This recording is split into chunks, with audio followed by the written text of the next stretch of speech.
Welcome to the inaugural episode of VanSpirit, exploring the spiritual aspects of van life.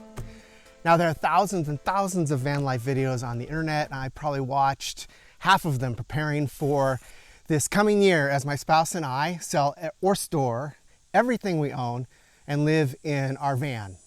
Pictures coming soon. We just got back to the United States after living abroad in Japan for 2 years, and we knew we had to come home, but we didn't want to jump back into homeownership or the rental grind again. We wanted kind of a reset, which I think is the reason a lot of people head out onto the road in their vans or RVs. Hey, Cindy here. Just wanted to introduce myself. Bret and I have been married for 35 years, just last month.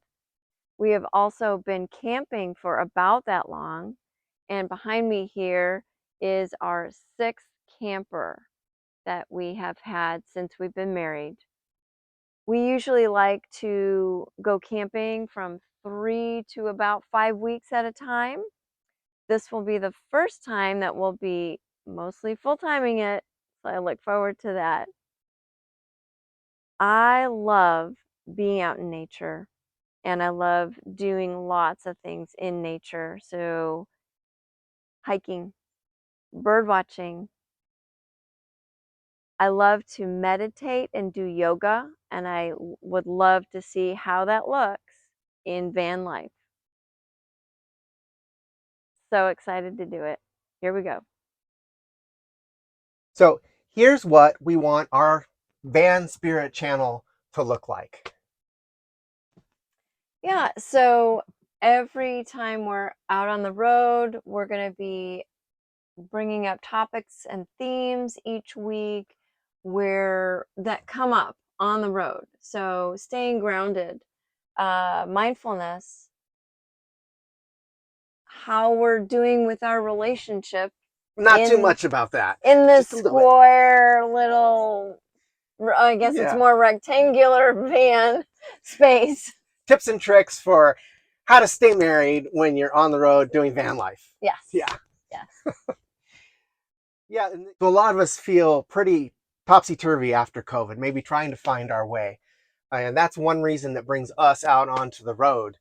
We were over in Japan. I was serving in the military. We're a military family. And I got sick with COVID about 1.5 years ago and got complications and got more sick and kind of tumbleweeded into a lot of stuff. And after a while, the military said, how about you transition back to civilian life? And here we are. So, 2 years ago, I'm going full afterburners. I was an Air Force chaplain. So I was caring for 3,400 airmen in my squadrons. It just, running all over and having a great time. And then, boom, COVID. It just came to a grinding halt. And now, here I am. We are out of the military and wondering what's next for us. So we're going to take you on this journey, and we're going to intentionally seek out kind of places of spiritual importance, things that, we really enjoyed doing that in Japan.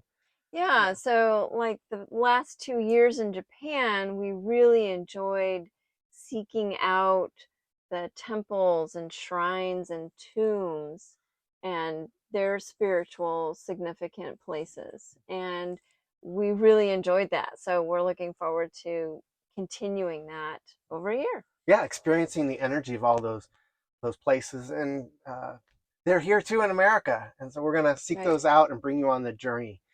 And this isn't just, we are looking for a little adventure. We need a little adventure as I heal, as we recoup, kind of our sense of bearing. So we're looking for a little adventure, but we're also not wanting to pass this opportunity up for spiritual growth and renewal. Physical healing, spiritual wholeness, emotional well-being are all tied up. They're intertwined. And so this is a journey, yes, where I regain some physical strength, but also we focus some time on our spiritual wholeness and growth and our emotional well-being, as that all comes back together after our journeys abroad. Yes. And what a true gift to have this, to be able to explore